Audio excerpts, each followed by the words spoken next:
is a vector which is going to be 0, and capital I is the identity matrix. You know what the identity matrix is? Okay? Alright? So let me just generalize this, because here you have the autocorrelation H. Okay, so in the lecture notes you have M, but I use this. So this is a M by M identity matrix, this one. Okay, so this is an M by M identity matrix. You know what an identity matrix is, okay? So that's going to be the second asymptotic here that you will find. Okay, so you can basically examine that in for multivariate case. Okay, now but the problem is, but in practice, is that you don't have the observations here. That's a problem.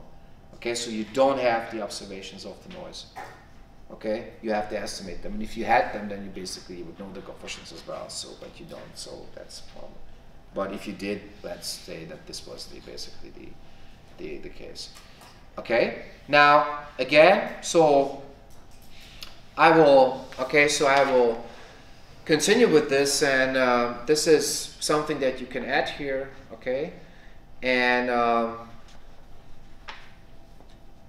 all right, so I will extend this a little bit. So based on this, and let me just summarize what I just said. So then you can apply this. Okay, so then basically it says that, okay, so the Null hypothesis. Okay, the Null hypothesis is that the theoretical autocorrelation, okay, at point H is going to be 0. So with respect to the time lag, of course. Okay. And the alternative is, of course, that this is not equal to 0. Okay?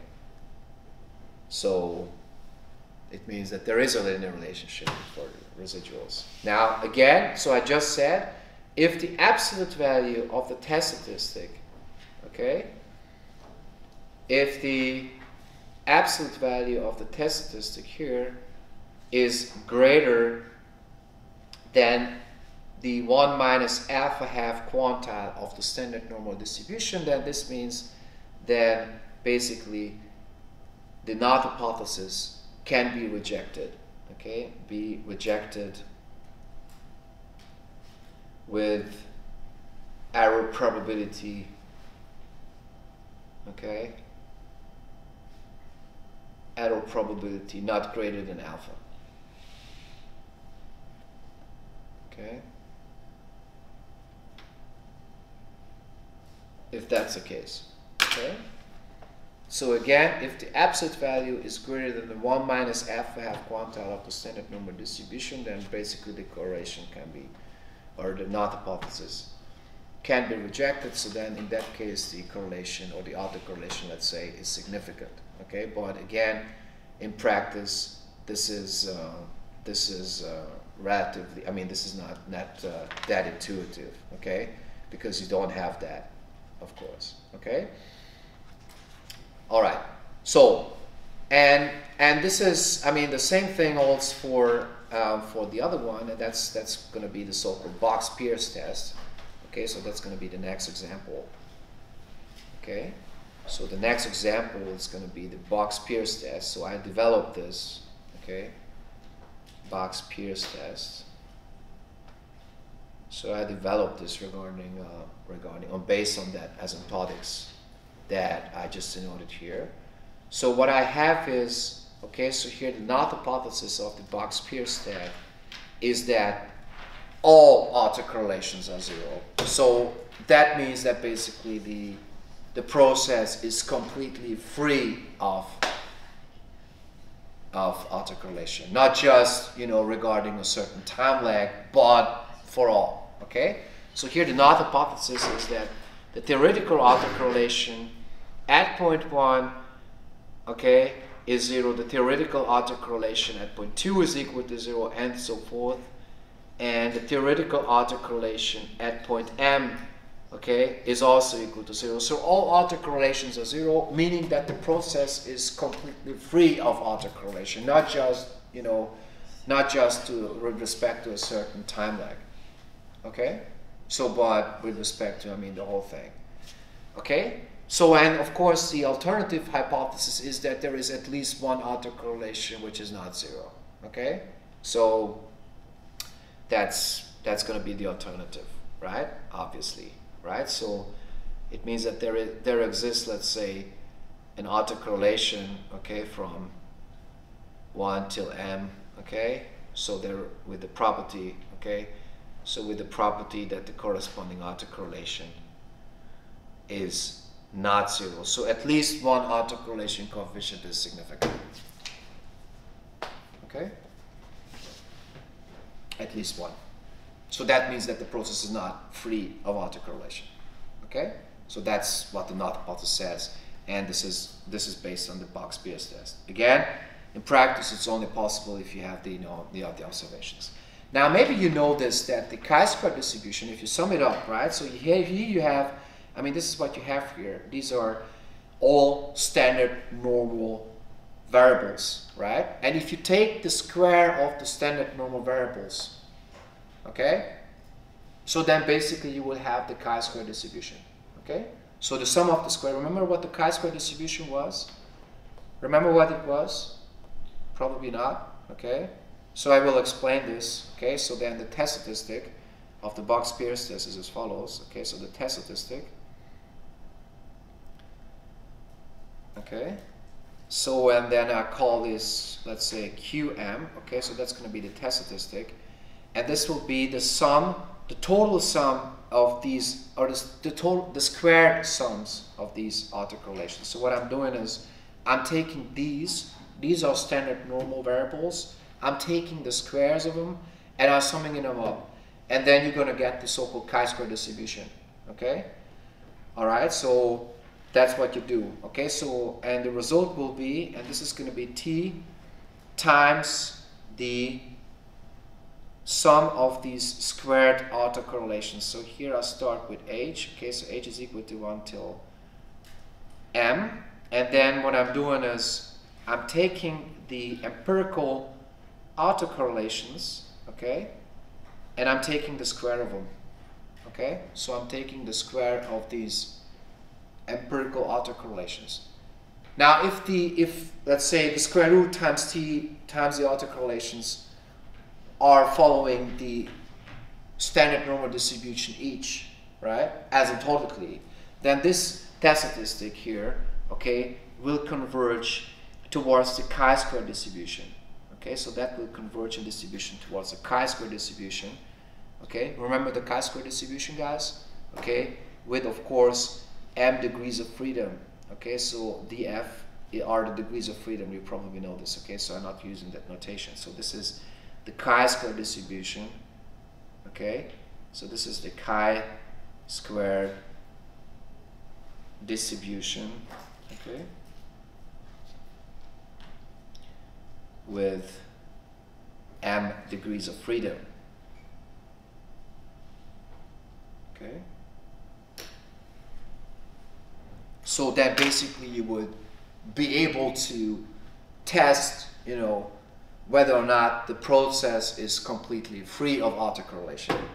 Okay, not just with respect to a certain time lag or time distance, but also in total. Okay, so you take these ones, I mean, here you have parentheses, you don't need to add them, but this is obvious. Okay, so you take the square of the autocorrelations and you sum them up. So then you're going to get something which will follow the chi-square distribution asymptotically as the number of observations increase. You understand this? Do you know where the chi-square distribution is coming from, guys? Okay, so maybe I will add this here as a remark. Okay, so basically what you have is that if you have, let's say, Z1, Z2, and so forth, and Zn, okay, which are all independent and standard normal distributed, okay, so they all follow the standard normal distribution, then basically you would have is that the sum of the corresponding squares, okay, so the sum of these squared values, okay, so from I is equal to 1 till n, will follow the chi-square distribution with n degrees of freedom. Okay, so that's where basically these asymptotics are coming from. So the chi-square distribution technically is nothing but the sum of squared standard normal independent variables. Okay, so these are normally distributed and independent. Okay, so that's where it's coming from, and this is what I do here. So if I'm taking these autocorrelations, okay, multiply them by the square root of t, and you take the square of them, so then you have t times the square of the first one, t times the square of the second one, and t times the square of the last one, and then you add them up, so then you have the sum of these t times the squares of the autocorrelations, so then it's going to be equal to t times the sum of the square of the autocorrelations, and that's going to be following the chi-square distribution with m degrees of freedom, because you have m summands here of the sum. Okay, so that's relatively easy. So how do you reject the Null hypothesis? The Null hypothesis can be rejected here, so I'm talking about the Box-Pierce test, okay? So the Null hypothesis can be rejected, okay, if the test statistic, okay, is greater than the 1 minus alpha quantile of the distribution. Okay, so the Null hypothesis, okay, can be rejected, okay, with error probability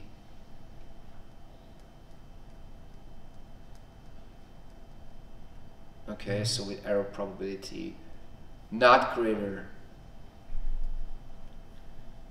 than alpha if let's say the test statistic of the Box-Pierce test is greater than the corresponding 1 minus alpha quantile, not the 1 minus alpha half. The chi-square distribution is not symmetrical with respect to the y-axis. Okay, so you only have positive values. So the 1 minus alpha quantile of the chi-square distribution with m degrees of freedom. Okay, so this is the 1 minus alpha quantile, okay, of the chi-square distribution, okay,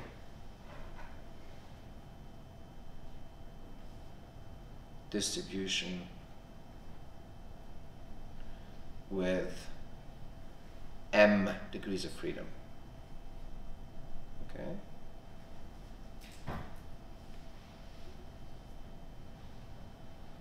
All right, so that would be basically, that would be the test here, okay? Okay? You understand? Okay, good. Now, let's move on to the so-called box or Breusch-Godfrey test, okay? So, and that's going to be as follows, okay? So this is going to be an example, okay? And that's the next one, okay? So this is the Breusch, okay, Godfrey test, okay? And this will work on autoregressive distributed lag processes, okay? So here you have basically that y is a stationary, I mean, this is a ordinary least square regression, so you have an autoregressive distributed lag process, okay, so of order, and this is of order p and n, okay. So what does it mean? It means basically that you have okay, so maybe you don't really remember this, okay, so yt is equal to, let's start with that. So here this is the autoregressive part, okay, so here you have the constant plus a1 times yt minus 1 plus a2 times yt minus 2, etc., etc. So you have ap times yt minus p. This is the autoregressive part, okay? So that's the autoregressive part. And then you have the distributed lag part, okay? So then you have c0, okay, times another process xt. This is something which is an explanatory. Okay, so here you have then c1 times xt minus 1, blah, blah, blah, and then you have c, okay, so the last one is going to be cn times xt minus n, and then you have the noise, okay? So, and this is the second part here of the process, Okay? All right, so that specifically applied here for this one. Okay? Now, what you calculate is you estimate these coefficients by ordinary least squares. Okay, so coefficients are estimated. Okay, so are estimated. Okay, all coefficients, so including the A's and the C's, all of them. So all coefficients are estimated by the ordinary least squares regression. Okay, so and if you do this, then you would get the residuals. Okay, now you have to be careful, guys, because the sum of the residuals are going to be 0. So the empirical autocorrelation of the residuals, okay, at point H, okay, referring to the time lag, is going to be it's going to be as follows. Okay, so here you have that. In the denominator you have the variance, so this is going to be equal to t is equal to 1 till n, and then you have the sum of the squared residuals. Okay, so this is the sum of the squared residuals, guys, and the mean is 0, right? So since the mean is always 0, then basically it cancels out. Okay, or you can call it, this is the residual sum of squares, so this is RSS, right? So from the regression here in the denominator. Okay, I'm just talking about this part. I'm not talking about the whole part, I'm talking about this part.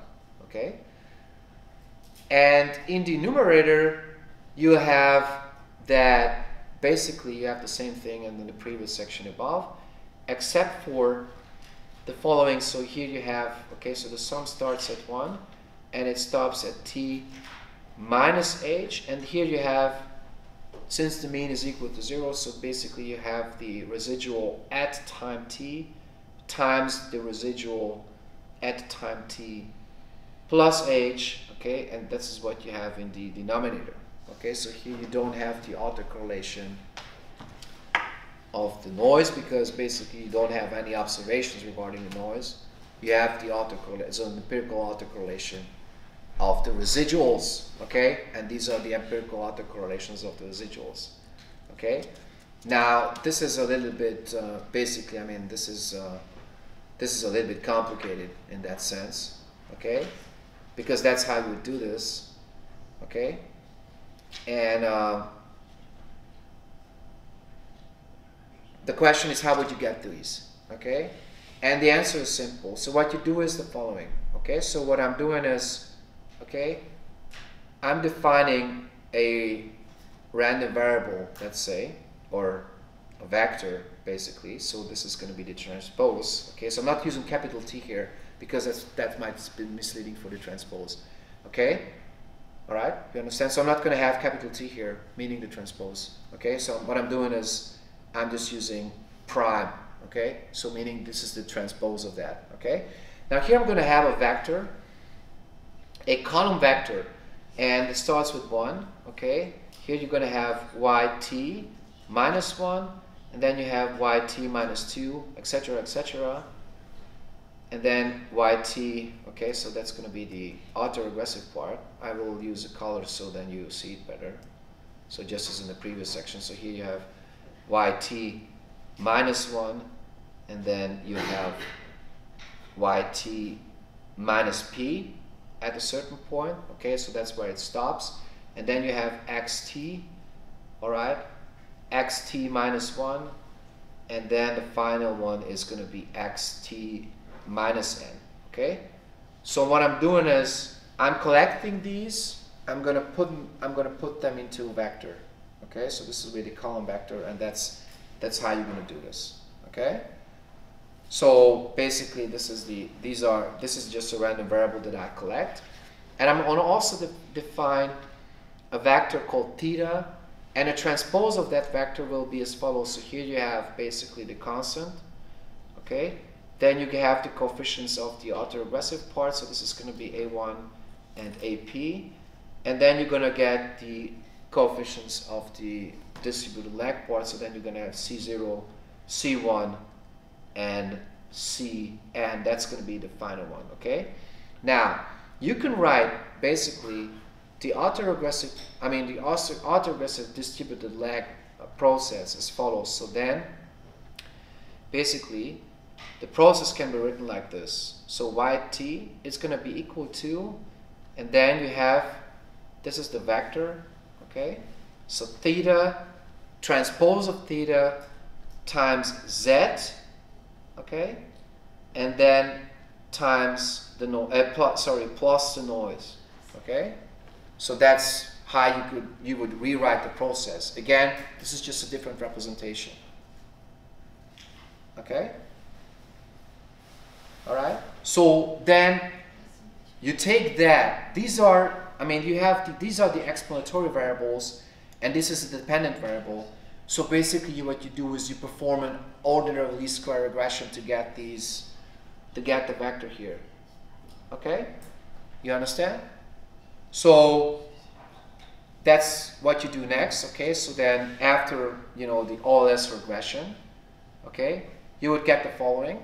So basically you would get that yt is equal to, here you have the estimates, okay?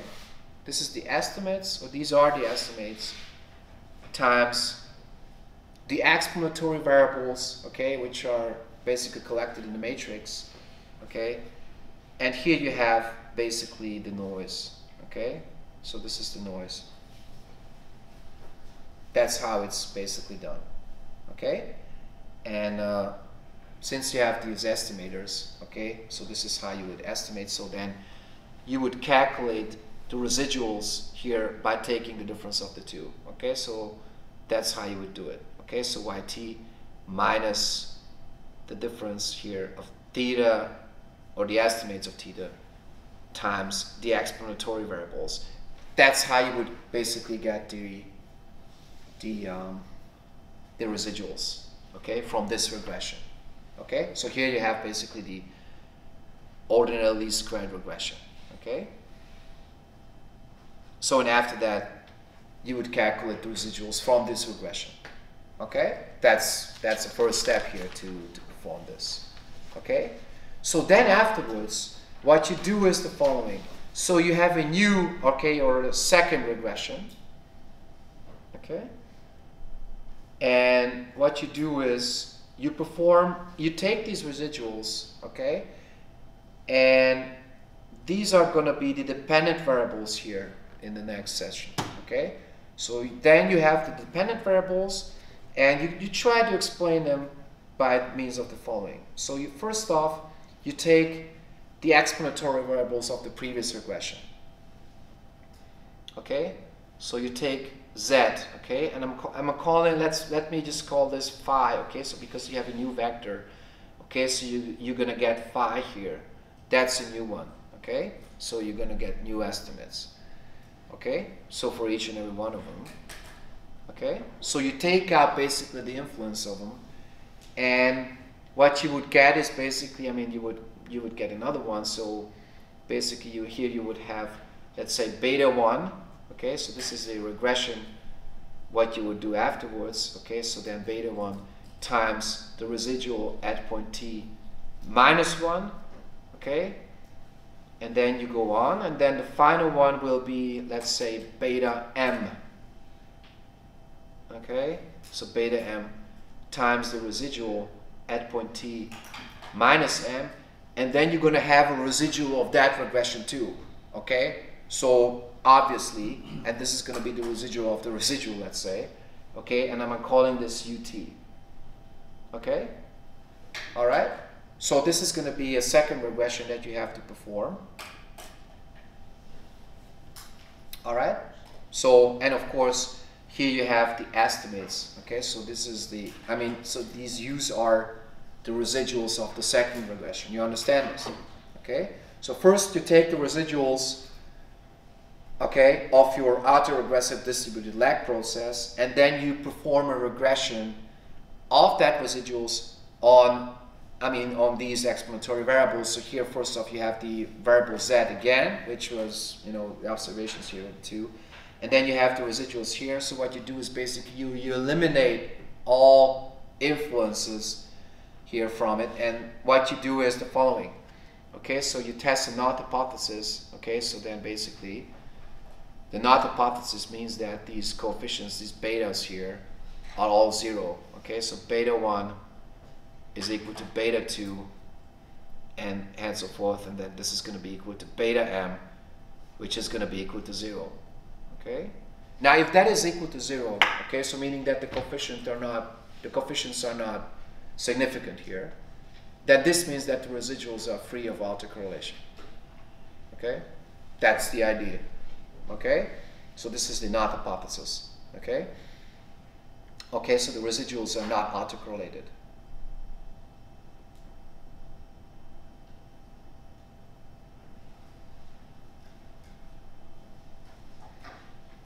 Okay, that's what you would do.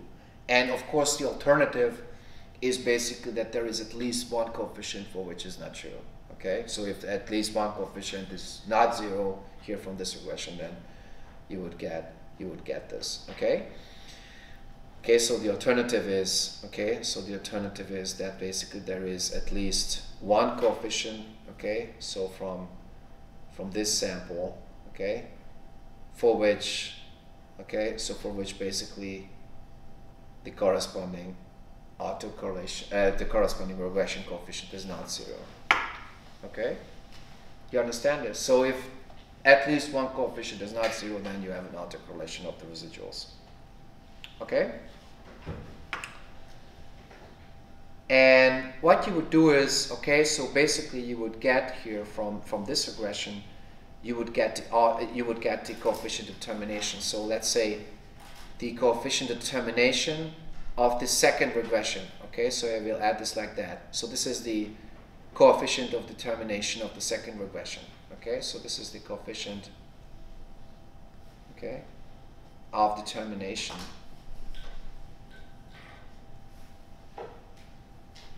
Okay, of the second regression, okay, and if you find that t times the coefficient determination of the second regression, okay, I mean under the null hypothesis we have that basically that t times the coefficient determination will follow, okay, the chi-square distribution, okay, the chi-square distribution with m degrees of freedom as t approaches infinity, okay, so as the number of observations increase, this coefficient will asymptotically follow the chi-square distribution under the null hypothesis, okay. So if the null hypothesis is true, then this is asymptotics. Or this asymptotic here is also true, meaning that t times the coefficient determination will approximately be chi-square distributed. Okay? Alright? So that's what's behind all this. So then, of course, the null hypothesis is rejected, okay, with error probability not greater than alpha, if basically the test statistic here, so this is a test statistic that we're talking about, is this thing here is greater than 1 minus alpha, or the 1 minus alpha quantile of the chi-square distribution with m degrees of freedom. Okay, so you have m degrees of freedom, and then you take the 1 minus alpha quantile out of it, and then basically you would find that t times the corresponding coefficient determination, if that is larger than the basically then the 1 minus alpha quantile of that distribution, then you would reject the null hypothesis. Okay, so the null hypothesis can be rejected, okay, with error probability, okay, probability not greater than alpha, okay, if basically t times, okay, t times the coefficient determination of the second regression, okay,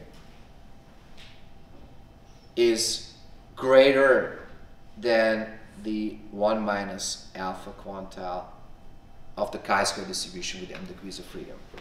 Okay, Now this is basically considered in exercise 5.6.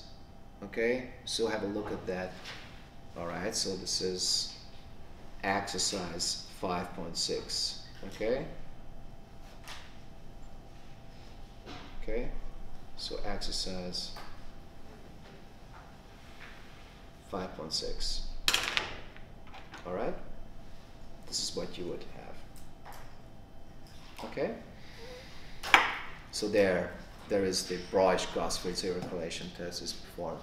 Okay, and you can do this for review. So this is an output. Okay, so you would get, so that's also, let's say, a typical example for your examination. Okay, so you're gonna get an output, okay, from a regression or whatever, and you have to tell me something about it regarding, for instance, you know, the autocorrelation of the residuals. Okay, so this is going to be just one example related to that. Okay, we'll check this out tomorrow, so you're going to see what it's going to be. Okay, all right. So we're going to talk about it tomorrow. Okay, so just for an exercise. Any questions, guys? No more questions? I mean, that's easy, relatively easy, right? Okay. Good. Okay, if there are no questions, then see you tomorrow then. All right, thanks.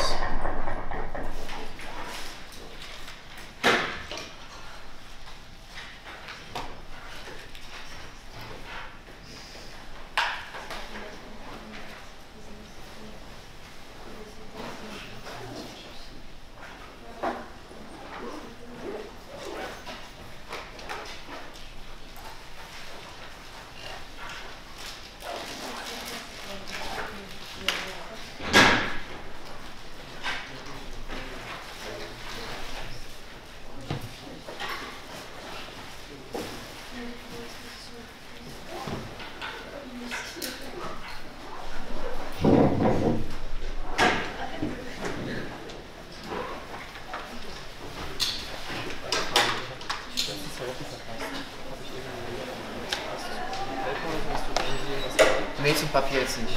Zum Papier jetzt nicht. Genau, genau.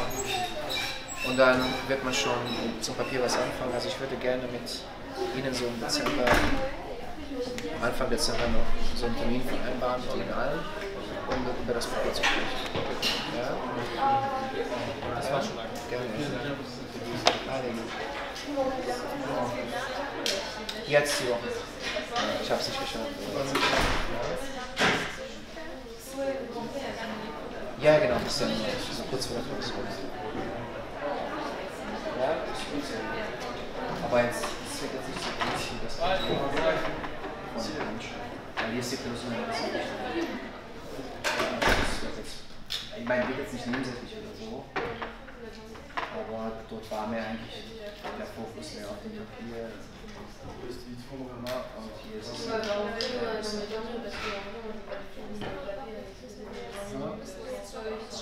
nee, das ist nicht. Also die waren das. Nee, das nicht. Nee, auch nicht. Das ist da habe ich alles. Achso, ich weiß nicht, ob ich alles habe, aber ich habe es ja gemacht. Also ich habe es ja noch, ich weiß nicht genau, ich glaube, ich muss das noch haben. Okay, alles klar. Ja, ja, okay. Aber speichert man das irgendwo. Weil wenn es jetzt bei mir abstürzt, dann habe ich mit dem Haus. Ja, alles klar. Okay, alles klar. So, jetzt. So. Ich habe da nochmal reingeschaut. Ah, cool. Das Papier war eigentlich gut. Ja. Es gab jetzt ein paar Schönheitsfehler.